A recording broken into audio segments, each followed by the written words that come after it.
Yes, people, back again. MD Guna. And I'm just relaxing. I tried to take myself away from the stress. And I'm just doing the rounds, just watching. I hope everybody's having a blessed evening, by the way. I'm just going to make it short and blunt and brief. Done a couple of videos, and again, it just feels like every single time I'm talking, it's just pure negativity. But what do I expect? This is Arsenal. I remember Wenger basically winning the Premier League, and now him asking for loads of players, trying to push on. And you know how talented Wenger was, and he had a great idea for the players that he wanted, and he basically had a great way of playing football, and they always gave him plan B. Now the same situation seems to be happening with Mikel Arteta, but I don't know what the guy is doing. He is taking the biscuit in my eyes, and everybody's saying that they're gonna give him a blight. No, he doesn't get a blight. What is he actually doing? What is he doing? Apart from losing targets, what is the guy actually doing? And then Josh Kroenke. I can't stand these Cronkies. I wanted them out, and I don't care. One Premier League doesn't justify all of the pain that they have caused us, especially when they took over and took control of the club. They have destroyed. They're liquidating. They're succubuses. They're basically parasites. That's what they are. And they're already thinking. I know what they're thinking. I know what they're thinking. They're thinking, okay, we've got all of this massive revenue. We've got new light on us now. What can we do? What can we do? We can build the stadium. That's what they're thinking in their eyes. Let's make it an American franchise. We're not a football club anymore. We're a brand. And they see us as a cash cow. They care about the sports that are in their country because they don't have to travel that far in their country to go to where they need to go. They're the massive outlets. We are the bigger institution. We're the one that basically makes more money as a franchise because we're worldwide. Now, I know football's big, and I know hockey's big, and I know basketball's big, but it's not worldwide and on a global scale as much as football. We are getting liquidized so they can pump assets into the clubs that they've got over there. They care simply about that. And if you cannot see that as a fan, because I've seen it in my eyes, I've been a fan of this club since I was 4 years old. I'm 41 now. And I see this every single time we have success. We do not go forward. We take multiple steps back. The sustainability of this club and the sustainable model that they're pushing out to the fans is absolutely ludicrous. You've got 10th place Chelsea that are in catastrophic, being fined left, right, and centre, but they've got more money to spend in this transfer window than us. And then you've got 17th place twice Tottenham doing more moves than us. They're moving like champions. We're moving like champions, which we are, like chumps. We are chumps in this game. Chumps. Loose change, having to balance the books, having to sell players and assets for Mickey Mouse money as well. Peanuts. We've got Martinelli up for sale now. Now we're going to sell him for about 45 million, a packet of crisps, so a Coke, and a chocolate bar. That's what we're going to do. When Gordon went for stupid money to Barcelona, but we're thick as thieves. Whoever's brokering these deals, having Jesus and all of these people on stupid contracts, on big wages, that's why we can't off these people. That's why we can't balance these books, because we keep taking these mediocre players, and we love saving players from clubs. Chelsea, basically every season we sign a Chelsea player. And we try to save them. We're a save OAP club as well. We've got John Stones. We're looking at John Stones, a champion. We are champions of the English. Oh man, I can't even speak. I'm vexed. We take 2 steps forward and go 10 steps back all the bloody time. I've had enough of this. What is Mikel Arteta doing? If he's got targets, why is he not relaying his progress and what he wants his director to do and he should be directly talking to the owners. Now, what pisses me off today has come out because we've just been mocked by Morgan Rogers, which we were twerking for a month. Oh, you know what? We'll accelerate the deal. They pushed PR merchants out there, ITKs, basically profiles, and all over social media outlets saying that we were in the driving seat. We were going to accelerate after the World Cup. He wants us as a club. They do this all the time. Now, stop letting them pull the wool over your eyes. Stop being a sheep and be a shepherd. Seriously, they always do this. This is what Arsenal do. We tried. We negotiated. We are in progress. We're in touch. Buzzwords. These are what it is. We're attracted. The player is attracted to our project. He likes Mikel Arteta's, basically his project. He likes the way that Arsenal are as a family. We are a family-orientated club. We're moving for. We've moved towards. These are the words that they've been using since basically they tried to get Higuain and Benzema and Julian Draxler. These are the buzz media words. And then you've got YouTubers that they probably are on the payroll. They're the ones also pushing this agenda and this BS. I see through it because I'm an Arsenal fan that basically can see it's a cycle.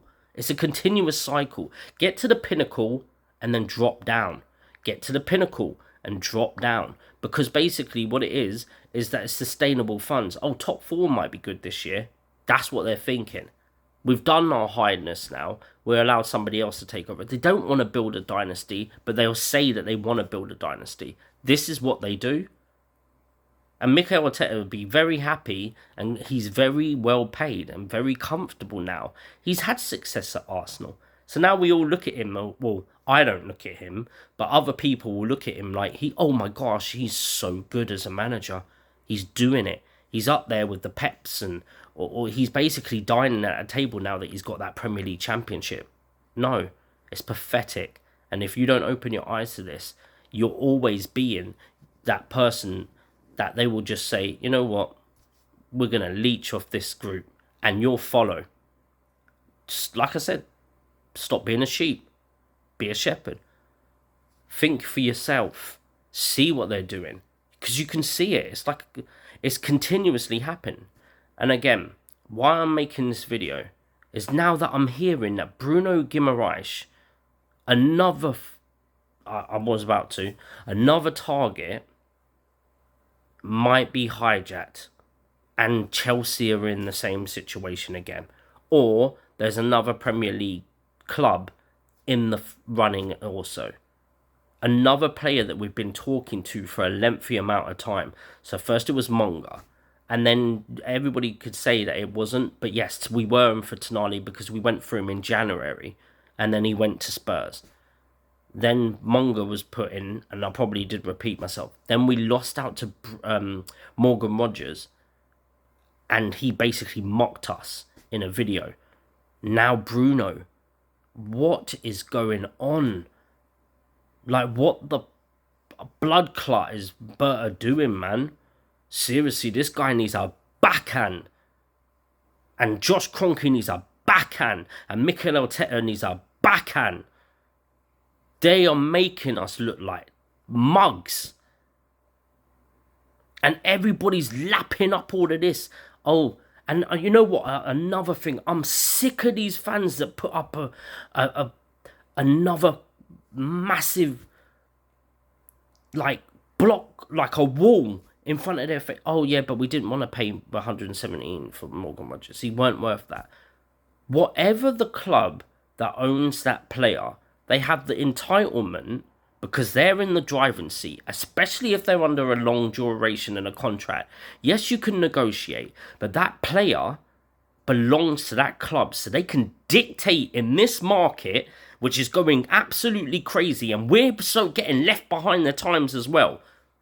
We're getting left behind, but people are not worth that. The players are not worth that. If the money is put there from another club, and they go in like Chelsea did 170 million. That player is 117 million, regardless if you like it or not, because they valuated him at that, and then they paid him. And Aston Villa went in there and said it was 130 million to start with, and yes, things can be negotiated. So then also hear on accounts that basically now it could have been 100 million if Arsenal would have went in there. Like, they heard about this in May, and then June. Why have you not accelerated the deal if this is your top target? And why haven't you not pushed that fundage before Elliot Anderson transfer even happened? Players are worth as much as they basically the club says that they're worth. Yes, there's negotiations in place that can be put in, but at the end of the day, they dictate it. You don't. You are not in the driving seat. If a chocolate bar is £1 something, £1 like a double Snickers, yeah, it's £1. And I go into a shop and I say to the person behind the till, I've got 50p. You're going to take 50p for that chocolate bar? It's their stock. He's going to say, no, now get out of my shop. Because that's what the price is worth. He dictates it. It's his stock. He owns it. I don't own it until I pay for it. Why can't people get this through their thick skulls? It's not hard.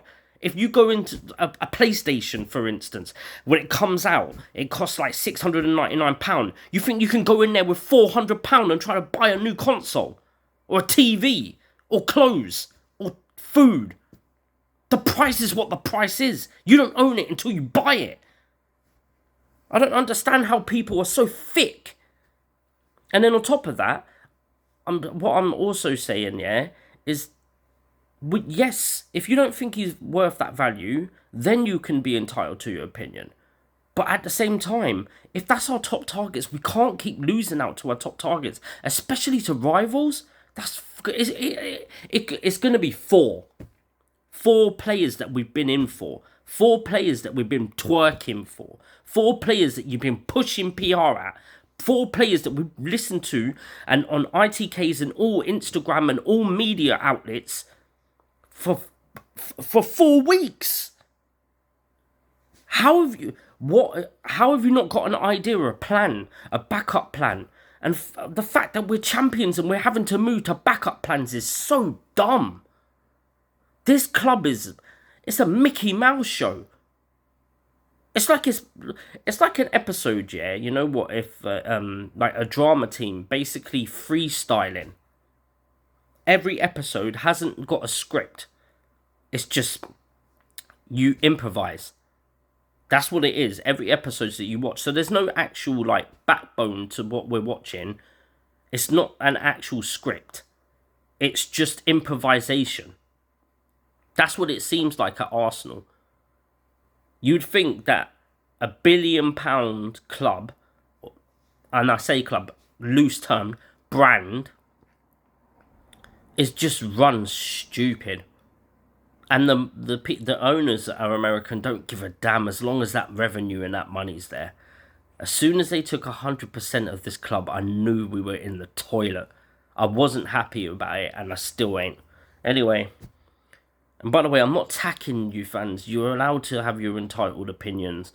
But I just think this is the same shizzle that I saw when I was young. And now I'm 41 and I'm seeing the same stuff again. We all have endorphins because basically we won the Premier League. But you know what? These endorphins that we have and these good feelings are short-lived. And you know what's also taken that sting away from us is the World Cup. Most Premier League teams, when a World Cup comes around, you don't have a World Cup to block basically us going around taking the biscuit and bantering other clubs. It's kind of masked that. So if we don't become Premier League champions next year and we don't compete, it's like we've fallen off a cliff. And the next team that wins the league has longer than us. That's what it feels like to me. I feel like I went to the parade after that Champions League final, which killed me. And I did have a good time because I went down there with my family, and all I wanted to do is make sure that I've got memorabilia of me and my family going down and having a good time and just being amongst the Arsenal fans and having a good time. I'm not trying to take that high away from you. But at the same time, it's short-lived because the World Cup basically masked and took a lot of time away from us. And I just don't feel that we're going in the direction that we should be. I feel like we're taking steps back. We're being too slow. And I know that it's not the end of the window and there's more to come. But when we're losing targets and other teams that will put the money down and will try to make us look to shame, and a lot of teams already have, and it's 5 actually, because Man City got one of our academy players as well. It's not looking good, mate. Anyway, I'm done. I thought I'd make this video. I tried to keep it quick. It's 15 minutes. It is what it is. You know what? I just wear my heart on my sleeve. I'm a die-hard Arsenal fan. If you've got anything to say and you feel that my judgment is clouded, or you just want to have a little debate or a chat or anything, just come in the comments. And me and you can go back and forth respectfully. I'm not a toxic person. I'm just really angry and upset because I love my team. And I've just seen this before. I want the best thing for us Arsenal fans and our brand, our club, basically. That's all I want. Anyway, peace out, people. Have a wonderful evening. And like, share, comment, and subscribe.